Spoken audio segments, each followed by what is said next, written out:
चैतन्यचक्रावुरी प्रेम प्रदानाय श्री सीतापतये नमो लादिनी स्वरूपाय गौराङ्गसूरिदाय च भक्तशक्ति प्रदानाय गदाधर नमस्तुते प्रणमामि श्रीवासं तमाद्यं पंडितं मुदा श्री गौरंग कृपा पात्रं कीर्तनानंद मानसं गौरी प्रेम प्रदावैव सर्वत्र समदुष्मिने नारायण सुताय च श्रीमन्नरहरये नमो वराभिराभिरामं मृगमदतिलकं कुण्डलाग्रन्थकण्डं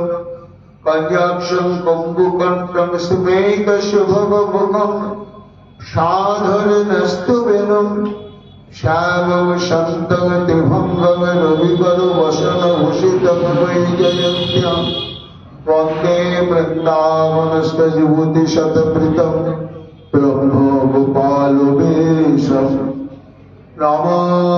रमणीरनेत्राय वेणुवाद्यविनोदिने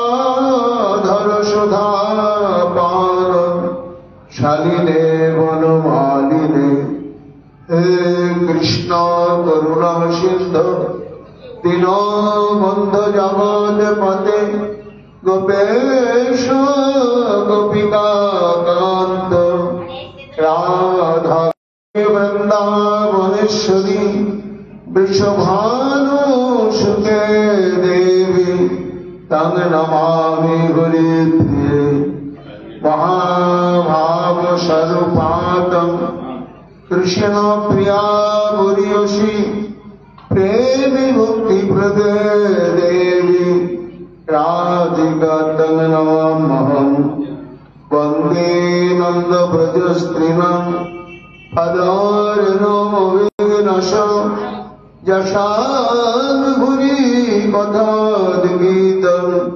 पुनाति भुवनत्रयम् अचतुर्वदन ब्रह्मा दिवाहुरपरो हरि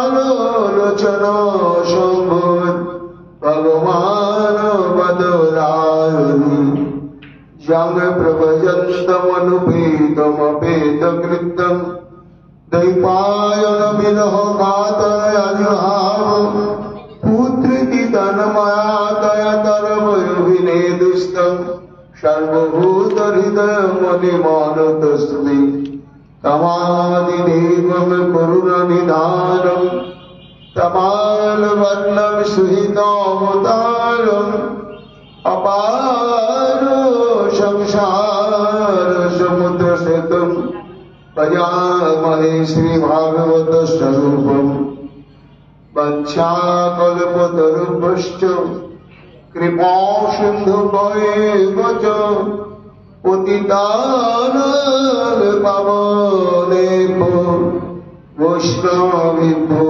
नमो नमो जय रूप सनातन भट्ट रघुनाथ श्रीजीव गोपाल भट्ट दास रघुनाथ भक्ति भरे बंदी छाय गोसाईर चरण जहाँ हुईते विघ्न नाश अभीष्ट पूरण जय गौर भक्त वृंद गौरी जনের प्राण सबे मिलित मोरे निताय गौर भक्तिदान निताय गौर हरि बोल निताय गौर हरि बोल निताय गौर हरि बोल जय जय निताय गौर हरि बोल हरि बोल राधे राधे राधे जय जय श्री राधे राधे राधे राधे राधे राधे श्री राधे राधे राधे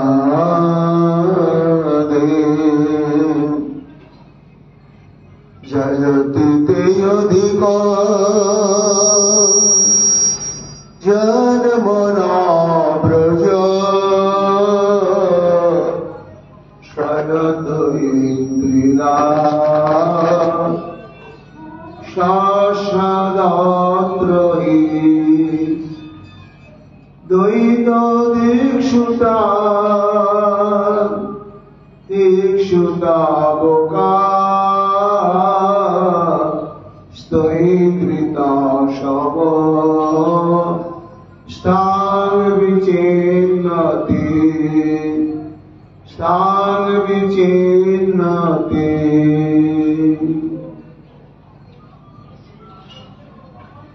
कलिजुग पावन अवतार प्रेम पुरुषोत्तम भगवान श्री कृष्ण चैतन्य महाप्रभु अशीष विशेष अनुकंपाয় সাধুপরি গুণেশ্বরী শ্রীমতী রাধারানীর অবৈদিক কৃপা করুণায় আজ থেকে আমরা সর্বপুরাণ চক্রবর্তী শ্রীমদ ভাগবত মহাপুরাণের দশম স্কন্ধে 31তম অধ্যায়ে শ্রী শ্রী গোপী গীতমের শ্লোকাবলী গীতাবলী শ্রবণ কীর্তনের সৌভাগ্য লাভ করলাম। শ্রবণ মঙ্গলম লীলা নববিধা ভক্তির মধ্যে সর্বাপেক্ষা অতীব সহজতম অনুশীলনের পর সার্বজনীন এই শ্রবণ অঙ্গটি ভাগবত ঋষি বললেন, নিরন্তর সুদৃঢ় বিশ্বাসের সঙ্গে যদি কেউ অন্যান্য ভজনের অঙ্গ অনুশীলন করতে নাও পারে, কেবলমাত্র সুদৃঢ় বিশ্বাস নিয়ে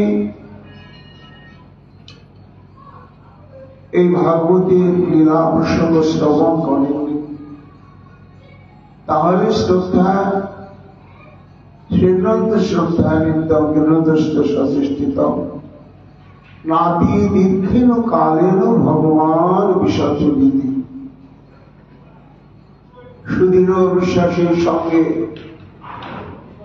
ভাগবতে বর্ণিত শ্রী শ্রী রাধা গোবিন্দের লীলা প্রসঙ্গ শ্রবণ করতে থাকলে তাকে আর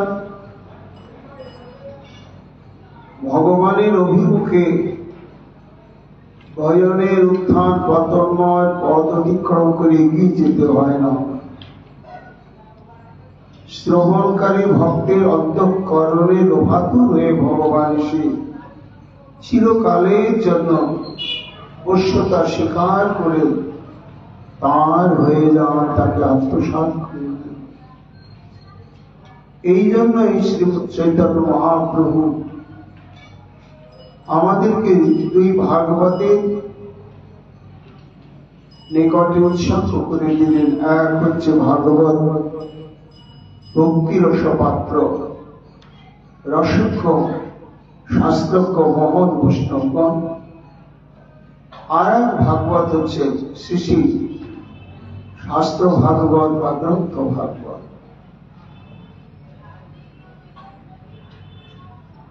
আমরা আজকে গোপীগীত থেকে শুরু করছি। কেন গোপীগণ এইভাবে বিরহ বেদনায় অত্যন্ত কাতর হয়ে শ্রী গোবিন্দের উদ্দেশ্যে তারা গান গাইতে শুরু করলেন? গান তো নয়, হৃদয়ে মিশ্রিত বেদনাময় ক্রন্দনের সুর ঝঙ্কার। কিন্তু সুকমণি গোপী ক্রন্দন না বলে গোপী গীত বলল। গীত বলার তাৎপর্য হচ্ছে যে শ্রী গোবিন্দের বিরহের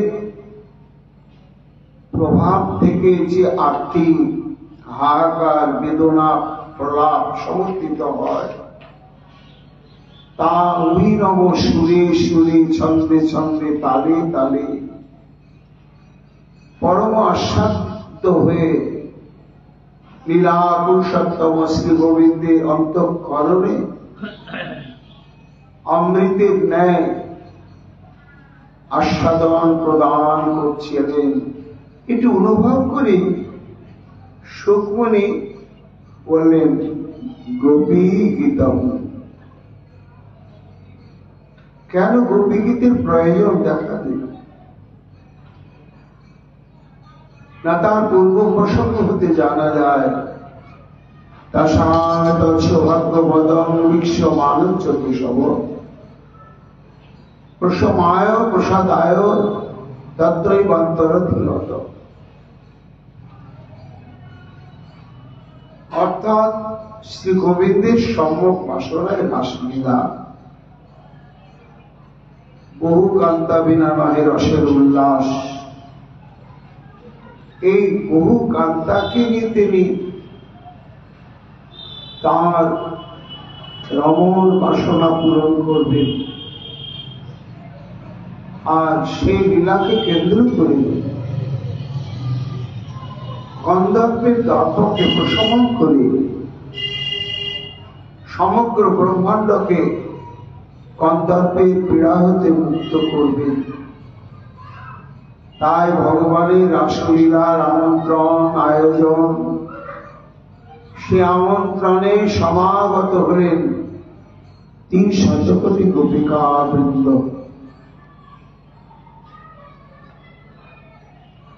এই সমস্ত গোপিকাগণের আবার দুটি সভা বিচারে বিভাগ রয়েছে,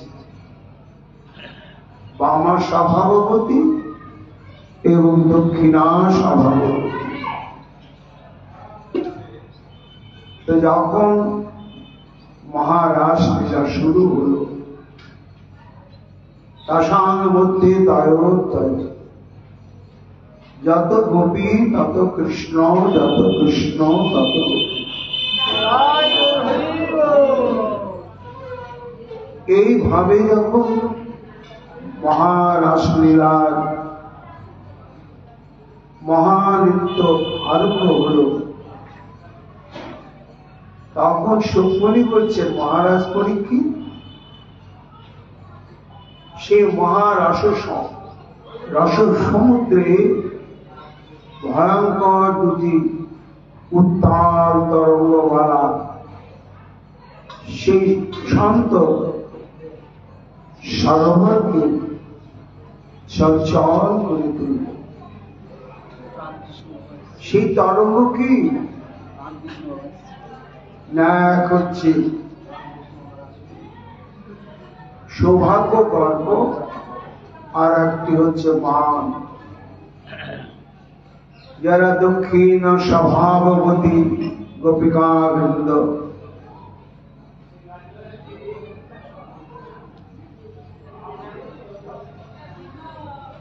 তাদের এসে গেল ভয়ঙ্কর গর্ব। কিসের গর্ব না, তারা অনুভব করলেন কে তাদের সঙ্গে নৃত্য করছে, কে তাদের কর্মাত্ম মুখমণ্ডল স্বীয় স্নিগ্ধ কোটিচন্দ্র সুশীতল কর কমলের দ্বারা নির্বঞ্চন করে। নিতাই গৌর হরি বল, নিতাই গৌর হরি বল। লাইটগুলো জ্বালিয়ে দেব।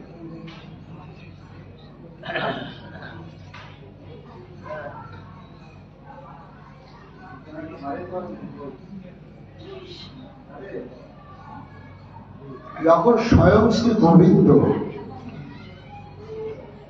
নিত্য ক্লান্তা শ্রান্তা গোপিকা গণের পদনদী নির্বঞ্চন করছেন, মুছে দিচ্ছেন, তাদের অঙ্গে অঙ্গ দিয়ে নৃত্য করছেন, সাধু সম্ভাষণ প্রকাশ করছেন। এতে দক্ষিণা স্বভাবতী গোপীগণের অন্তঃকরণে একটি সৌভাগ্য গর্বের উদয় হয়ে গেল। তারা বলছেন, দেখো দেখো, এই অনন্ত কোটি ব্রহ্মাণ্ডে কতই না রমণী রয়েছে, তার সামান্য রমণী কথা। কত যোগী ঋষি সন্ন্যাসী যাকে ধ্যানের সমাধিতে পাওয়ার জন্য জন্মান্তর তপস্যা করেও তাকে প্রাপ্ত হচ্ছে না। সে মুনি ঋষি গণেরও সাধন দুর্লভ শ্রী গোবিন্দময় দেখো আমাদেরকে কত ভালোবাসছে, কত সমাদরে অঙ্গে অঙ্গতে নৃত্য করছে। তাই আমাদের চাইতে ব্রহ্মাণ্ডে আর এমন সৌভাগ্যবতী রমণী আর কেউ নেই।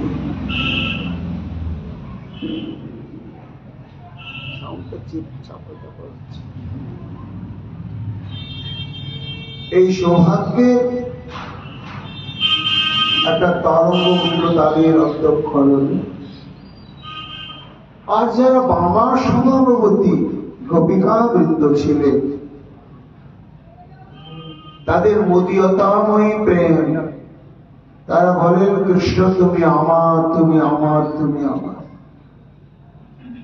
তা আমার কৃষ্ণ দেখছি সবার হয়ে গিয়েছে, সার্বজনীন কৃষ্ণ হয়ে গিয়েছে। সব গোপিকা গণের সঙ্গে নিবিড় ভাবে আদর ভালোবাসার যত প্রকার ব্যবহার তা প্রকাশ করছে। ছুলিয়া কপট দৃষ্ট, তোমার এই কপট আচরণ মেনে নেওয়া যাচ্ছে না। এই ভাবতে ভাবতে যারা বামা স্বভাবতী গোপিকা বৃন্দ, তারা চরম মানবতী হয়ে গেলেন। দক্ষিণা স্বভাবতী নায়িকাগণের সব সৌভাগ্য গর্বরূপ তরঙ্গ, আর বামা স্বভাবতী নায়িকাগণের মানরূপ তরঙ্গে সেই মহারাস সরোবরটি বিক্ষুব্ধ হয়ে গেল, অশান্ত হয়ে গেল। শ্রী গোবিন্দের বাসনা পূর্ণ হল না। তখন তিনি চিন্তা করলেন যে এই সৌভাগ্য গর্ব এবং মান যতক্ষণ পর্যন্ত সাম্যভাব আমার প্রাপ্ত না হবে, ততক্ষণ আমি আমার যে প্রাণের ইচ্ছা সম্যক সার এই রাসলীলা, সেটা আমি আস্বাদন করতে পারব না।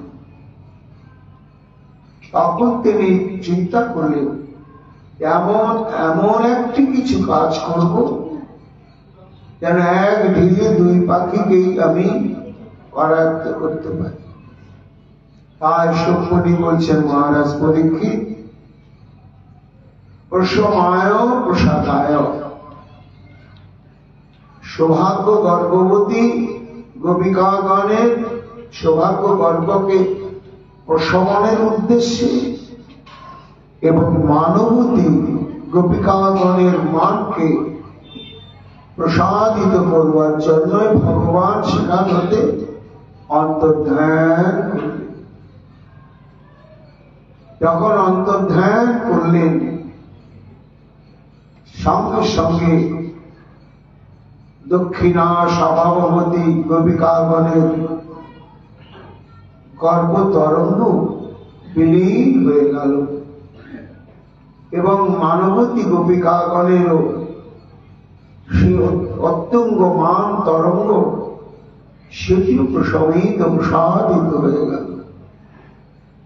কৃষ্ণ বিরহের অপ্রত্যাশিত অভিঘাতে তারা প্রত্যেকে বিরহ সমুদ্রে নিমজ্জিত হয়ে গেল এবং কৃষ্ণ অন্বেষণ করতে করতে করতে করতে করতে সর্বশেষে শ্রীমতী রাধারানীকে প্রাপ্ত হওয়ার পরেও তাদের কৃষ্ণ বিরহ উৎকণ্ঠা এক চরম অবস্থায় গিয়ে পৌঁছে। সে বিরহ গাঢ় হতে হতে হতে হতে তাদের চিত্তবৃত্তি কোন স্তরে গিয়ে পৌঁছালেন? তার মনস্কাস তদালাপাস তদ বিচেষ্টা তদাত্মিকা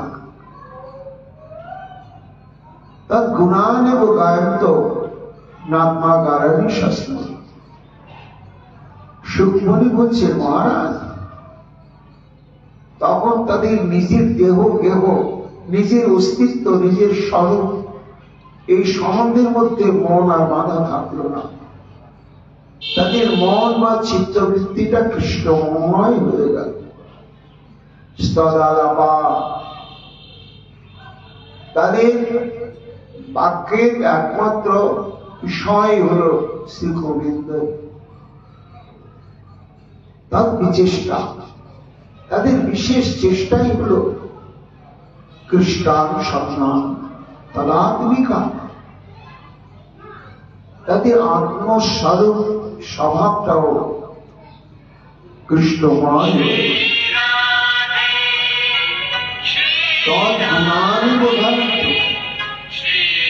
তখন তারা ভেদাভেদ ভুলে গিয়ে শ্রী গোবিন্দের নানাবিধ পূর্বরাগ থেকে আরম্ভ করে যে সমস্ত মাধুর্য গুণরাশিতে তারা আকৃষ্ট হয়ে গোবিন্দের চরণে সর্বান্তঃকরণ নিবেদন করে কৃষ্ণদাসী হয়ে গিয়েছেন,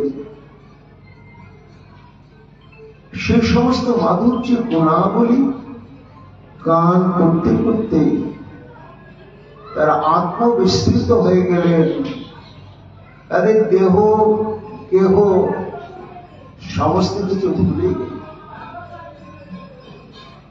পুনঃপুলিমাদত্ত কালিন্দা কৃষ্ণ ভাবনা সমবেতা যুগু কৃষ্ণ তৎ আগমন কাঙ্ক্ষিতা।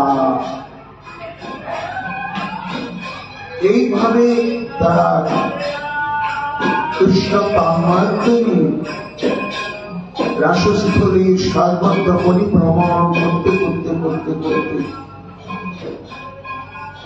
তখন তারা চিন্তা করলেন যে শ্রীকৃষ্ণের মনে যদি আমাদেরকে পুনরায় দর্শন দেওয়ার ইচ্ছা না থাকে, তাহলে যতই অনুসন্ধান করি না কেন কখনোই তাকে পাবো না।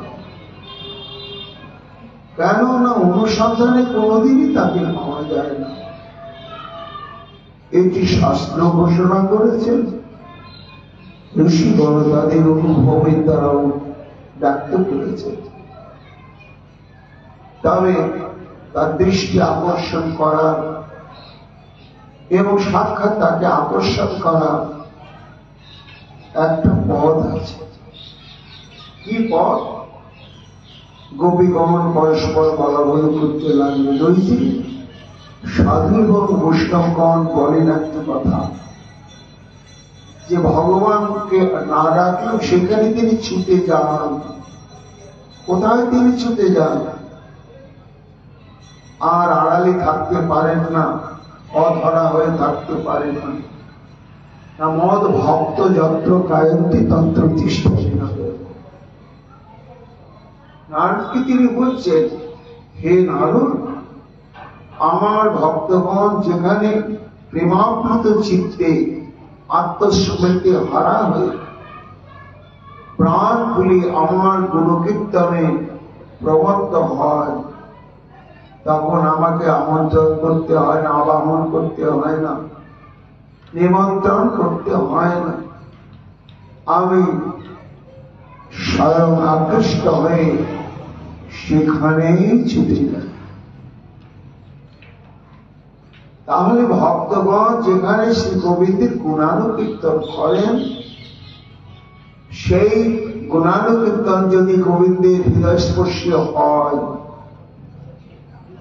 তাহলে তিনি চেষ্টা করেও আর তাদের থেকে দূরে অন্তরালে থাকতে পারেন না। এটি সম্যক রূপে গোপীগণ অনুভব করবে। করার পরে তখন তারা চিন্তা করলেন, চলো আমরা অনন্ত গুণশালী আমাদের গুণনিধি প্রাণরাম প্রাণবল্লভ শ্রী গোপীনাথের গুণসমূহ নিয়ে কীর্তন করি, গান করি এবং নয়নের জলে ভাসি। আমাদের অন্তরে চাওয়া পাওয়া বিরহ বেদনা সেখানে সুরে সুরে তার কাছে পৌঁছে দিই। এই হচ্ছে গোপী গীতা, দূরদিগম্য তত্ত্ব। শাস্ত্রকারগণ বলছেন কৃষ্ণিক গম্য বাগর্থ যশা, অর্থাৎ এই যে গূঢ় রহস্যময় ব্রজ গোপিকাগণের এই যে কীর্তন, এর তাৎপর্য যে কি, এর উদ্দেশ্য যে কি, এর আস্বাদ্য রসে বা কেমন, এ কখনো কোন ব্যাখ্যাকার, কোন তাত্ত্বিক, কোন দার্শনিক কারো অনুভব ব্যক্ত নয়। একমাত্র কৃষ্ণৈক গম্য। গোপীগীতের নিশ্চিত তাৎপর্য একমাত্র গোপীনাথই বোঝেন, কিন্তু তবু সেই ভাব নিয়ে চর্চা করতে একটা সুখ আছে, একটা আনন্দ আছে। তাই সনাতন গোস্বামী পাদ যখন গোপীগীত সম্বন্ধে আলোচনাতে ব্রতী হয়েছেন, গাত্ত অপরাধং দিব্যস্তা ভক্তি তন্নন্ত মে নিজাম, তিনি বলছেন যে গীতের মর্মার্থ একমাত্র অদ্বয় জ্ঞানতত্ত্ব ব্রজেন্দ্র নন্দনে জানেন, আর কেউ না। সেই গোপীগীত প্রসঙ্গে কিছু ব্যাখ্যা করতে যাওয়া মানে তাদের চরণে অপরাধ।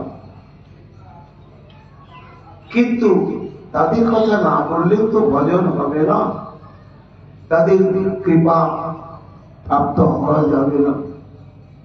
এই জন্য নিশ্চয় এর জন্য গোপিকা বৃন্দ আমায় ক্ষমা করবেনই করবে। শ্রীজীব গোস্বামী পাদ সেই কথায় বলছেন, গোপীগীতে ব্যাখ্যা করতে গিয়ে কৃষ্ণকে তোমা বাগান্ত যশা লিখিত বিশ্বাসী তাই করুণামর্যসী করপুত্র মদারক্রম। শ্রীজীব গোস্বামী পাদ বলছেন যে গীতের অন্তর্নিহিত তাৎপর্য অদ্বয় জ্ঞানতত্ত্ব একমাত্র শ্রী গোবিন্দই অবগত আছেন, আর কেউ নয়। এটি সম্যক উপলব্ধি করেও তার সম্বন্ধে কিছু বলতে যাওয়া এটা অনধিকার চর্চা, কিন্তু না বলেও তো থাকা যাবে না। তাই করুণাময়, অর্থাৎ এর জন্য করুণাময়ী গোপিকা বৃন্দ এবং শ্রীমতী রাধারানী ক্ষমা করে নিশ্চয় কৃপাশীর্বাদ করবেন। পীতস্য গোপিকা গীত সুধার সস্ত্রিয়াম শ্রীধর স্বাধীনা কিঞ্চিত অবশিষ্ট বিচিয়াতে। শ্রীজী গোস্বামী পাদ বলছেন, ভক্তগণ, আমি আমার নিজের ব্যক্তিগত চিন্তা ভাবনার কথা আমি গোপীগীতের মধ্যে তুলে ধরিনি। আমি তাদের কথাই বলেছি। পীতস গোপিকা গীত সুধার সস্ত্রিয়াম শ্রীধর স্বাধীনা। পরম পূজ্য ভাদ রসিক ভাবুক ব্যাখ্যাকার টিকাকার পূজ্যপাদ শ্রীধর স্বামী, তিনি গোপীগণের অভয় চরণারবিন্দ অন্তরে ধারণ পূর্বক গোপীগীতকে যে দৃষ্টিকোণ নিয়ে, যে ভাব নিয়ে আস্বাদন করেছেন, আস্বাদের অন্তরে কিছু ছিটে ফোটা অবশিষ্ট অধরামৃত তিনি লিখেছেন। সেই তৎকর্তৃক সংরক্ষিত অবশিষ্ট যে অধরামৃত, সেটি কিঞ্চিত আমি সংগ্রহ করে বর্ণনায় ব্রতী হয়েছে। 31 প্রেমবধূ শরতালাদি সৌরভা গোপী গীতাম্বুজ শ্রেণী কৃষ্ণ কশ্বরী প্রভু 31 অধ্যায়, পঞ্চম অধ্যায় হচ্ছে রাসলীলা, 29, 30, 31 অধ্যায় হচ্ছে গোপীগীত। এই গোপীগীতি বর্ণনা রয়েছে। বিরোহী গীতি না বলে গোপীগীতি বলা হলো কেন? না, এই বিরহের মধ্যে আছে এক অদ্ভুত অদ্ভুত, যা অনুভব নিত্য নয়, একটা আনন্দ রস। বাহিরে বিষ জ্বালা হয়, অন্তর আনন্দময়। কৃষ্ণ প্রেমের অদ্ভুত চরিত। গোপীগণ মঞ্চে কাঁদছে এবং শ্রীকৃষ্ণের মহিমা কীর্তন করছে। করতে গিয়ে তাদের যে দুর্বিষহ অসহনীয় যে বিরহ সন্তাপের কথা ব্যক্ত করেছে, যা শ্রবণ করলে পাষাণ বিগলিত হয়। চরমতম এই বিরহের অতল তলে অতি সূক্ষ্মাতি সূক্ষ্ম তত্ত্ব, আবার একটি অদ্ভুত সূচি সূক্ষ্ম চরম সুখানুভূতি অন্তঃস্রোত প্রবাহিত। একই সঙ্গে একদিকে যেমন দুর্বিষহ জ্বালাময় বিরহ বেদনা, আবার দেবীর বিরহে বিরহে তাদের অন্তঃকরণ কৃষ্ণানুভূতি প্রগাঢ় দশায় এমন ভাবে নিমজ্জিত, সেখানেও এক অদ্ভুত সুখানুভূতির তরঙ্গ প্রবাহিত হচ্ছে। তাই কৃষ্ণ প্রেমের অদ্ভুত চরিত।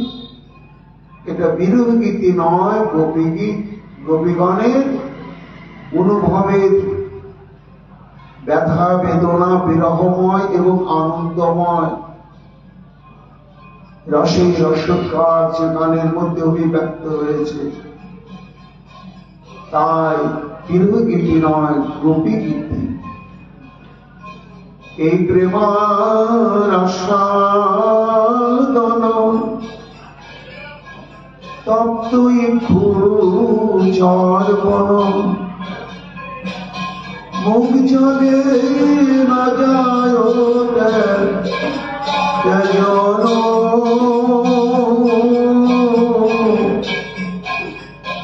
এই প্রেমা যার মনে, তার বিক্রম সেই জানে। বিষামৃতে একত্র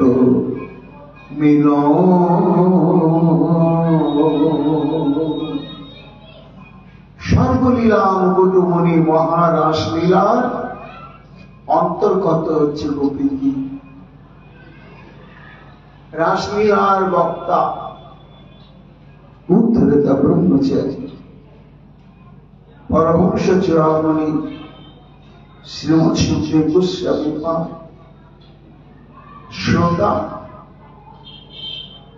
সপ্তাহ কাল অন্তে নিশ্চিত আসন্ন মৃত্য ব্রহ্ম সাপগ্রস্ত মহারাজ পরীক্ষিত। কাজে বক্তা এবং শ্রোতা তাদের দিকে লক্ষ্য করলে এই যে বক্তব্যটা যে কত গুরু গম্ভীর, সেটি সহজে অনুভব করা যায়। আবার এই রসের আস্বাদককে? আস্বাদক একমাত্র ভগবান প্রেম পুরুষোত্তম শ্রীকৃষ্ণ চৈতন্য মহাপ্রভু। গম্ভীরা লীলা নিরবচ্ছিন্ন 12টি বছর এই গোপীগীতেরই নিগুড় আস্বাদন। আর আস্বাদনের অনুভূতি ছিটি ফোটা গম্ভীরা নিশ্চিত প্রকোষ্ঠ থেকে বেরিয়ে এলো। এই প্রেমার আস্বাদন তপ্তই কুচাপন মুখ চলিয়ে না যায়। কবিগণ কান্তি কান্তি প্রাণান্ত দশা, আর কাঁদা যায় না। কিন্তু ওই ক্রন্দনের মধ্য দিকেও যে এক অনির্বচনীয় সুখানুভূতি, আবার পরবর্তী ক্রন্দনের জন্য তার আবার অনুপ্রাণিত হয়ে উঠছে। এই প্রেমার যার মনে তার বিক্রম সেই জানি ভীষণ রীতি একত্র মিলন। কোথায় পেতম তুমি? কৃষ্ণ শূন্য রাসস্থলী শরৎ পূর্ণিমা মধ্য গগনে অখণ্ড মণ্ডল আকার পূর্ণ চন্দ্র একেবারে শুভ্র জ্যোৎস্নায় সমগ্র বৃন্দাবনকে আলোকিত করেছে। কিন্তু হয় এত আলোর প্রাচুর্যের মধ্যেও গোপীগণের জীবন যেন অমাশা, কি প্রগাঢ় অন্ধকার, দিক শূন্য হাতড়ে বেড়াচ্ছেন। তারা কত হারা, প্রাণ হারা। কিন্তু এমনটি তো হওয়ার কথা নয়। একে একে মনে পড়ে গেল সে আমাদের প্রাণবল্লভ। কেমন প্রাণবল্লভ? যার আবির্ভাবে সঙ্গে সঙ্গে এই সমগ্র ব্রজভূমি আনন্দময়, সুখময়, পূর্ণতায় শোক মুখে শোক মহাদ্বীপ প্রভাব থেকে মুক্তি লাভ করে যেন একেবারে সর্বদিক থেকে আনন্দময় আনন্দময় আনন্দময় ছিল না।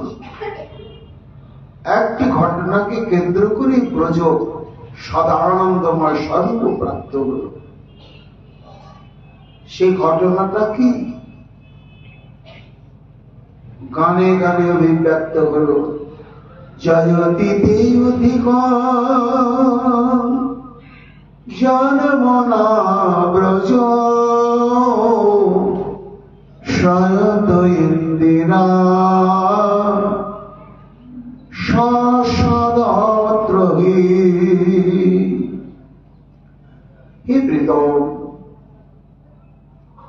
শ্যাম সুন্দর,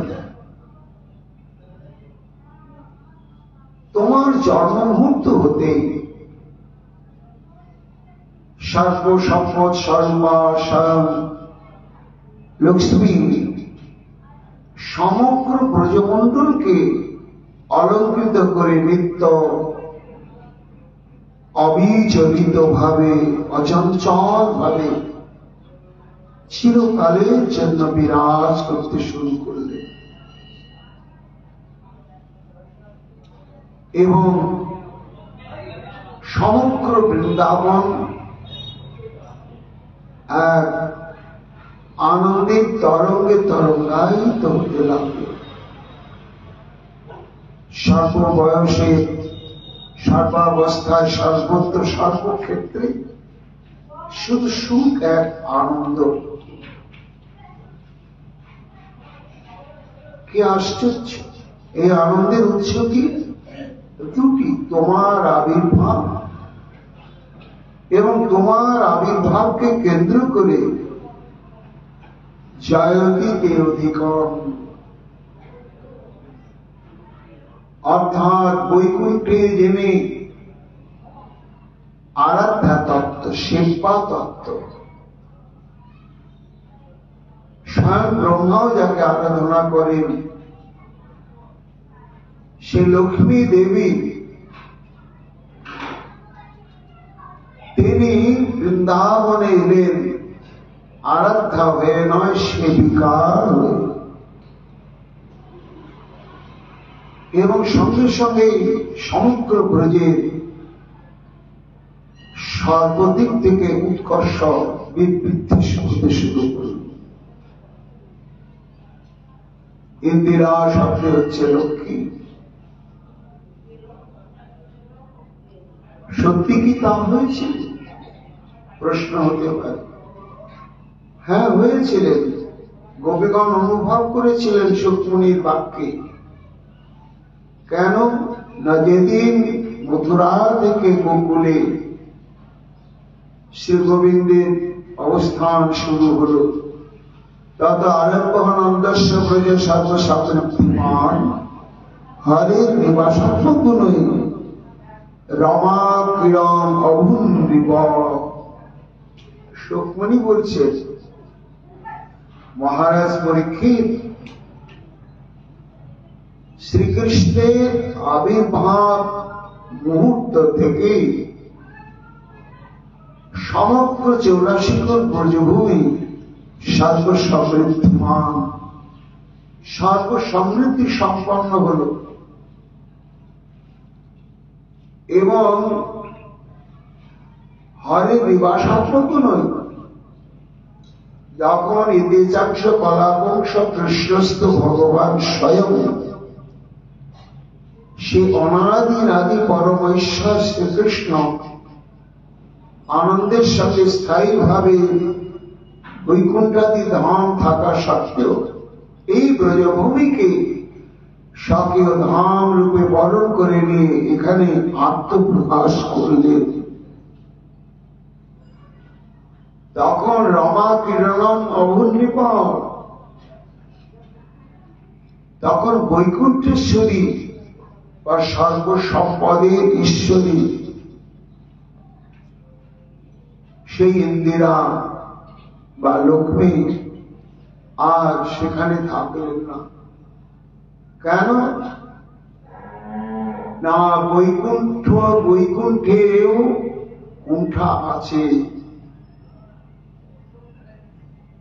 যদিও বৈকুণ্ঠ শব্দের তাৎপর্য হচ্ছে যেখানে কোনো প্রকার কুণ্ঠা নেই, কোনো কালে, কোনো ভাবে, কোনো প্রকারে কুণ্ঠা নেই, এমন যে নিত্য ঐশ্বর্যময় শাশ্বত ধাম, তার নাম বৈকুণ্ঠ।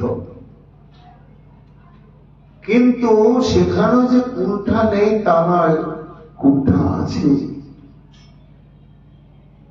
কে আছে না, সেবাতে কুণ্ঠা রয়েছে। অকুণ্ঠ ভাবে সেখানে দাস্য সখ্য বাৎসল্য মধুর রসের সেবা নেই, সব কুণ্ঠার সঙ্গে সেবা সেখানে চলে। কাজে প্রকৃত বৈকুণ্ঠ বলতে গেলে মধু বৃন্দাবন, যেখানে সখ্য বাৎসল্য এবং মধুর রস সীমাহীন ভাবে অভিব্যক্ত হয়েছে। তুমি কোন বড় লোক, তুমি আমি সম, বিন্দুমাত্র কুণ্ঠা নেই। হেরে গিয়েছিস, কাঁধে নিবি না মানে জোর করে দাবি নিয়ে কৃষ্ণের কাঁধে উঠছে সখাগণ, কুণ্ঠা নেই। মা বন্ধন করছেন, দুষ্টুমি করেছিস, তোকে বেঁধে রাখাই উচিত, সংগ্রাম নেই, কুণ্ঠা নেই,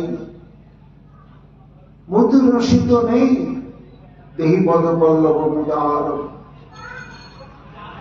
এই জন্য বৈকুণ্ঠে যা সম্ভব হয়নি, এই প্রকৃত বৈকুণ্ঠ ব্রজভূমিতে তাই।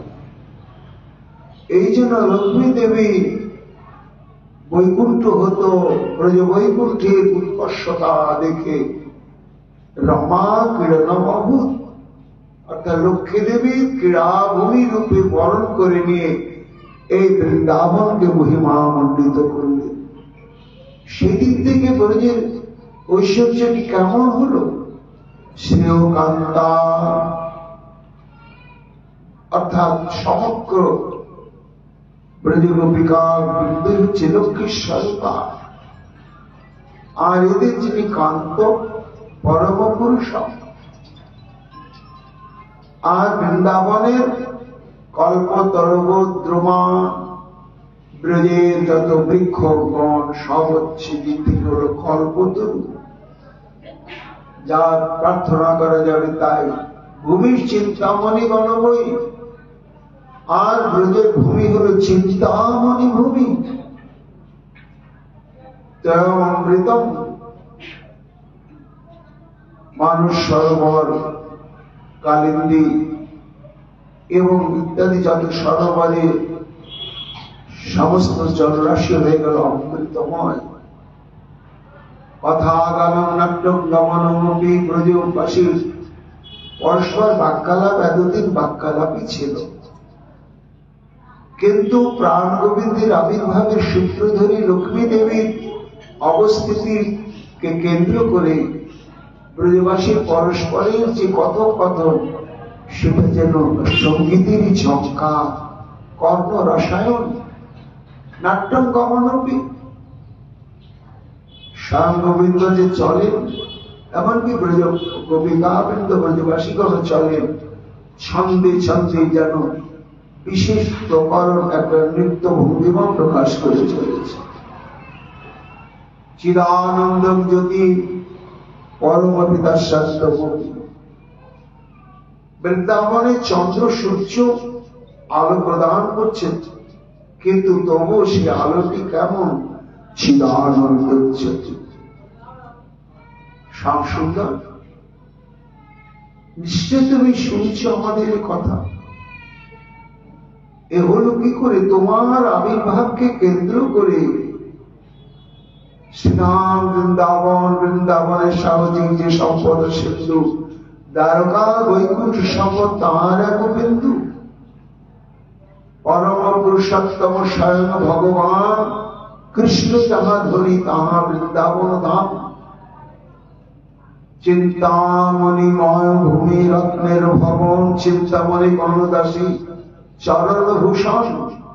কল্প বৃক্ষলতা যাহা সাহজিক মন, পুষ্প ফল বিনা কেহ নামাগে উদ্বোধন। সর্বত্র জল যাহা অমৃত সমান, চিদানন্দ জ্যোতি সত্য যাহা মূর্তিমান। অর্থাৎ ইন্দিরা শব্দেই যে লক্ষ্মী টিকাকার করছেন তার প্রমাণ শাস্ত্রে রয়েছে। লক্ষ্মী দেবী অনেক নামে ব্যক্ত করা হয়েছে শাস্ত্রে। লক্ষ্মী, পদ্মালয়া, পদ্মা, কমলা, শ্রী হরিপ্রিয়া, ইন্দিরা, লোকমাতা, মা, ক্ষীরাব্দী তনয়া, রমা, ভার্গবী, লোকজননী, ক্ষীর সাগর কন্যকা। এতগুলো লক্ষ্মী দেবীর নাম, তার মধ্যে ইন্দিরা একটি নাম। তাই সব সুন্দর। তোমার আগমনে এইভাবে সমগ্র ব্রজবাসী প্রত্যেকের জীবনকে আনন্দময় করে তুলেছে, আর পূর্ণতায় পরিপূর্ণতমতা দান করেছে। সেদিক থেকে আর কোন অভাব, আহাকার, আদি ব্যাধি কোনো কিচ্ছু নেই। কিন্তু হ্যাঁ, এটি আমরাও ভেবে হিসাব মিলিয়ে দিতে পারছি না যে সেই আনন্দময় ব্রজের আমরাও এক তোমারই। কিন্তু কি দুঃখ, কি বিরহ, কি বেদনা। যত যত আনন্দ ততোধিক বিরহ বেদনার সমুদ্রে আমরা নিমজ্জিত। যেখানে থাকো তোমার একটু লজ্জা হওয়া উচিত। গোবিন্দ বলছেন যেন আড়াল থেকে, কেন লজ্জা হওয়া উচিত গোপিকাগণ? না শোনো, সাধুরা কি বলেন? নিষেব্য সরিতাং পুত্তুস্ততিং পক্ষী গণস্থিরম যৎ পিবন্তি সরস্তাং শৈব লজ্জা মহদাধি। অমৃত সমুদ্রের তীরে বসবাসকারী পক্ষীকে যদি তাদের পিপাসা নিবৃত্তি করবার জন্য আশেপাশে ছোট ছোট ডোবাতে গিয়ে জলের সন্ধান করতে হয়, সমুদ্রের লজ্জা হওয়া উচিত নয়। তুমি হলে আনন্দের সমুদ্র, প্রেমের সমুদ্র, রসের সমুদ্র, সুখের সমুদ্র, আর সেই সমুদ্রের তীরকে তর্কিত আমরা আস্কার করে রয়েছি সব সুন্দর। কিন্তু আর এমন অমৃত সমুদ্রের তটে বাস করেও আজকে তৃষ্ণা নিবারণের জন্য আমাদেরকে কোথায় ছোট ছোট ডোবা আছে তার অনুসন্ধান করতে হচ্ছে। এটা তোমার লজ্জা হওয়া উচিত। গোবিন্দ যেন বলছে, গোপীগণ আমাকে কি ভালোবাসো তোমরা? কেন কথা জিজ্ঞাসা করছো? ভালো যদি নাই বাসবো তাহলে আমরা কাঁদছি কেন? আর তোমার মহিমা কেঁদে কেঁদে প্রকাশ করছি কেন, জানাচ্ছি কেন যে এত আনন্দের মধ্যে কেন তুমি আমাদেরকে সহসা দুঃখের সমুদ্রে ডুবিয়ে দিলে? গোবিন্দ যেন বলছেন, না, তোমরা আমাকে ভালোবাসো। কেন সব সুন্দর এই কথা বলছো? না, ওই দেখো সাধুরা কি বলছে, যারা রসিক প্রেমিক, প্রেমের তত্ত্ববেত্তা যারা, তারা বলছে কৈতব হৃদম প্রেম নহি ভবতী মনুষ্য লোকে, যদি ভবতী কুষ্য বিরহ বিরহে ভবতী কো জীবতী। অকৈতব কৃষ্ণ প্রেম যেন চাম্পনদহেম, হেন প্রেম নিলোকে নাহি হয়, যদি হয় তার চোখ, কবু না হয় বিয়োগ, আর বিয়োগ হইলে কবু না জীবায়। অর্থাৎ প্রেমটি হচ্ছে অকৈতব প্রেম। অকৈতব প্রেম মানে হচ্ছে আত্মসুখ বাসনা গন্ধ শূন্য। এখানে প্রেমের উদ্দেশ্য নিজের কোনো স্বার্থ নেই, স্বার্থের গন্ধ মাত্র নেই। এখানে শুধু আত্মোচ্ছ্বাস। বুঝতে পেরেছি আমাদের দেহ মন প্রাণ সার্বিক সর্বত ভাবে তোমাতে যদি উৎসর্গীকৃত হয়, তোমার সেবা সাধনে যদি নিয়োজিত হয়, তোমার সুখ হয়, তোমার আনন্দ হয়, সব সুন্দর। এটি সম্যক উপলব্ধি করতে পেরেছি। সেখানে আমরা কি পেলাম না পেলাম জানি না।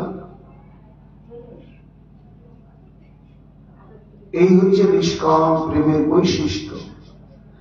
এইভাবে যদি প্রেমের সম্পর্ক কোথাও স্থাপন হয়, তাহলে সেটি কোনদিন আর ছিন্ন হয় না, একেবারেই হয় না। শুদ্ধ অকৈতব প্রেমের সম্বন্ধ কোনদিনই ছিন্ন হয় না। আচ্ছা, যদি হয় কখনো, দৈবাৎ যদি কখনো বিচ্ছেদ ঘটে, তাহলে কি হয় না, বিচ্ছেদ ঘটার সঙ্গে সঙ্গে তারা প্রাণী আর বাঁচে না। এটাই হচ্ছে প্রেমের মহিমা, প্রেমের বৈশিষ্ট্য। তা তোমরা যদি আমাকে এত গভীর, এতই ভালোবেসে থাকো যে আমার বিরহে তোমাদের চরম দুঃখ বেদনা সবই বুঝলাম, কিন্তু দিব্যি বেঁচে তো আছো, মরে তো যাও। যেখানে বিয়োগ হলে, বিচ্ছেদ ঘটলে সঙ্গে সঙ্গে মৃত্যু হয়, এটাই যদি প্রেমের সংজ্ঞা হয়, আর সেই প্রেমই যদি তোমরা আমার সঙ্গে করে থাকো, তাহলে দিব্যি বেঁচে আছো। আমি কি করে বুঝবো যে সেই অকৈতব প্রেমই তোমরা আমার সঙ্গে করেছ? গোবিন্দ যেন পূর্বপক্ষ স্থাপন করে বলছে, গোপিকাগণ সুখমণি বলছে মহারাজ পরীক্ষিত যতই তিনি অদ্বয় জ্ঞানতত্ত্ব হন না কেন, গোপীগণের কাছে তিনি চিরকালই কথা বলেন। গোপীগণ বলছে রেশম ঠিকই বলেছ, প্রকৃত যেখানে প্রেম সেখানে বিচ্ছেদ সম্ভব নয়, আর যদি বিচ্ছেদ হয় তাহলে কখনো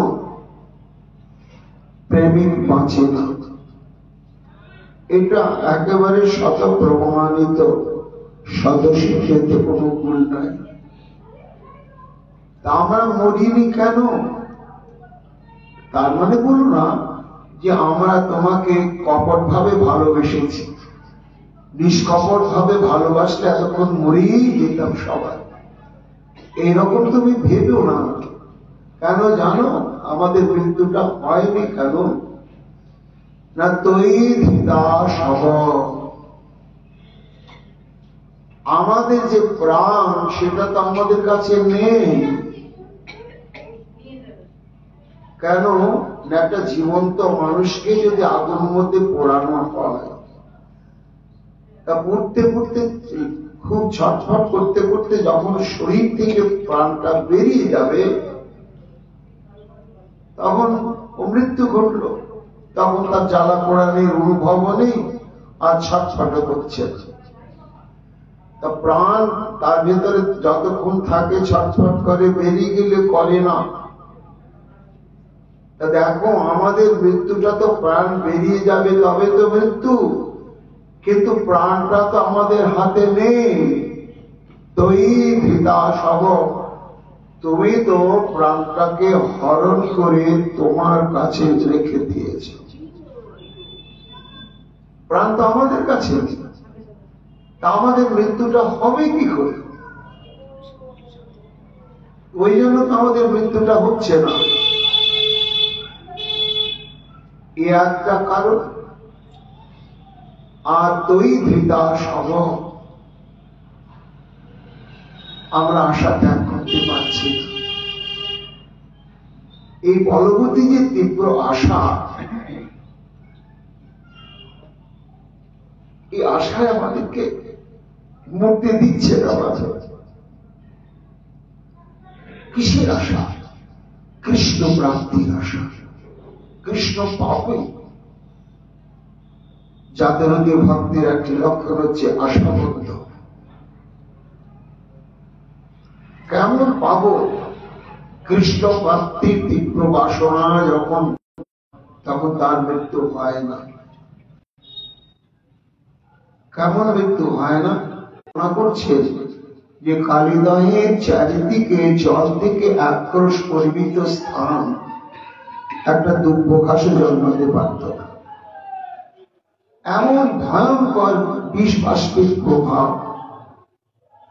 পরক্ষণে আমার সুখমণি বলছে মহারাজ, সেই বিষাক্ত জলময় হ্রদের জল সংলগ্ন স্থানে চির সবুজ গগনচুম্বী শাখা প্রশাখায় সুবিস্তৃত বিশাল একটি কদম্ব বৃক্ষ অবস্থান করছে।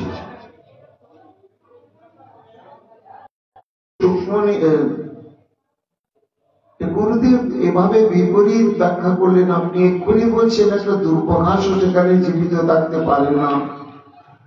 আমার বিশাল স্থূল কদম্ব বৃক্ষটি বিষ জল সংলগ্ন হ্রদের তীরে কি করে বেঁচে রয়েছে? না, তার দুটি কারণের মধ্যে একটি কারণ হচ্ছে কদম্ব মিতি ভাবি কৃষ্ণ চরণ স্পর্শ ভাগ্যেন একস্তা তিরুপি নমৃত। অর্থাৎ সুখমণি বলছেন মহারাজ, এই যে কদম্ব বৃক্ষটি চিরকাল সে এখানে আছে। চিন্ময় বৃন্দাবন, তো বৃন্দাবনের সবই চিন্ময় চেতনময়। এই কদম্ব বৃক্ষটি জানত যে এই চতুর্যুগে সত্য ত্রেতা, তারপরে যে দাপর আসবে, দাপরের শেষে লীলা পুরুষোত্তম স্বয়ং ভগবান তিনি লীলারস আস্বাদনের সংকল্প নিয়ে অবতীর্ণ হবেন এই বৃন্দাবনে। আর কোন এক সময় তিনি কৃপা করে আমি কদম্ব বৃক্ষ আমাদের আরোহণ করবেন। তো যখন আরোহণ করবেন তখন তার যে অভয় চরণ কমল, যা যোগী মুনি ঋষি দেবতাগণ পর্যন্ত স্পর্শ দর্শন থেকে চিরকাল বঞ্চিত, সেই চরণ আমি নিশ্চিত রূপে প্রাপ্ত হব। এই যে কৃষ্ণ চরণ আমি পাবো পাবো পাবই পাবই পাবই, এই কৃষ্ণচরণ পাওয়ার জন্য তার অন্তঃকরণে যে বলবতী আশা, এই বলবতী কৃষ্ণ প্রাপ্তির আশাটার প্রভাব এমন যে ভয়ঙ্কর বিশ্ব হ্রদের জলের প্রভাব তার উপরে প্রভাব বিস্তার করতে পারে নাই। কাজে গোবিন্দ হে তৈ ধৃতা সব, আমরা তোমাকে পাবো এই আশা বন্ধ অবস্থা থেকে সরে যেতে পারছি না। যাতে তুমি দুঃখ দাও, ব্যথা দাও, ঘাত প্রতিঘাতকে জর্জরিত করো, যাতে দূরে সরিয়ে দাও, যেখানে যাই করো না কেন তোমাকে নিশ্চিত রূপে পাবো পাবো পাবো। এই তোমাকে পাওয়ার স্বপ্ন, তোমার আশা, এটা আমরা কিছুতেই ত্যাগ করতে পারছি না। তা তোমাকে যে নিশ্চিত রূপে পাবোই, এই পাওয়ার তীব্র বাসনায় আমাদের মৃত্যু হতে দিচ্ছে। এই দুটি কারণ। আর একটি কারণ আছে, বিরাটগ্নি ভীতয়ং মৃত্যু সেন বিমুঞ্চতি প্রাণ প্রক্ষিণ বেতধি নিশ্চিত দয়ানিধি।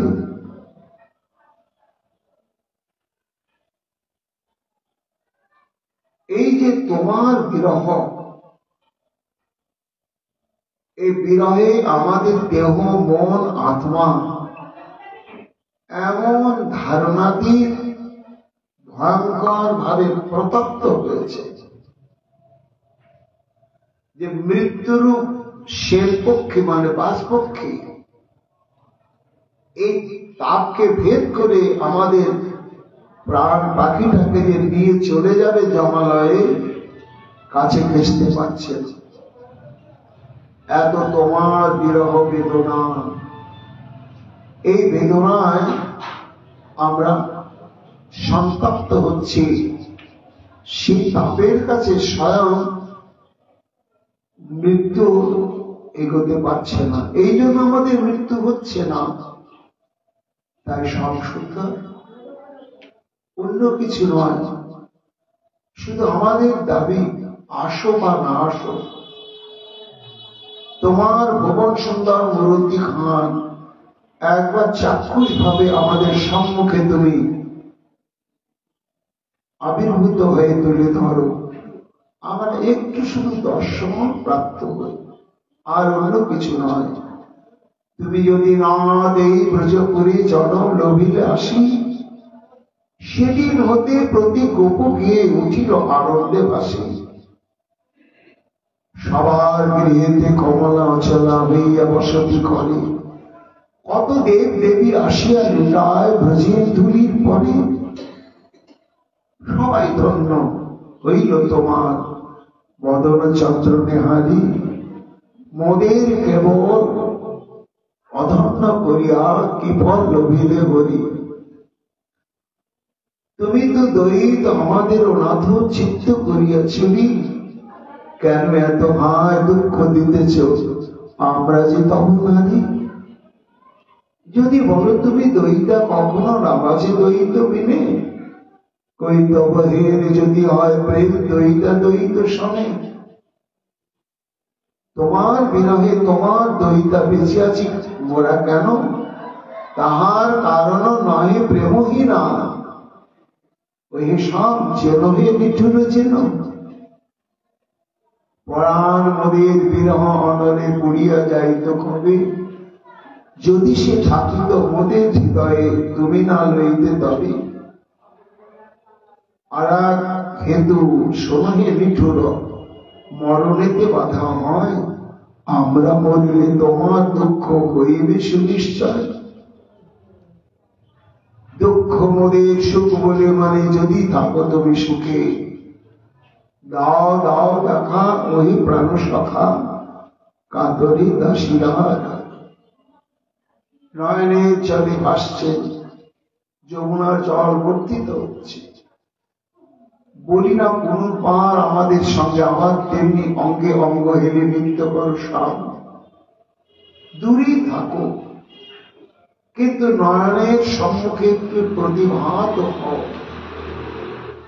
একেবারে নিকটে না হলে দূরেও যেন তোমার চাক্ষুষ দর্শনটা আমরা প্রাপ্ত হই।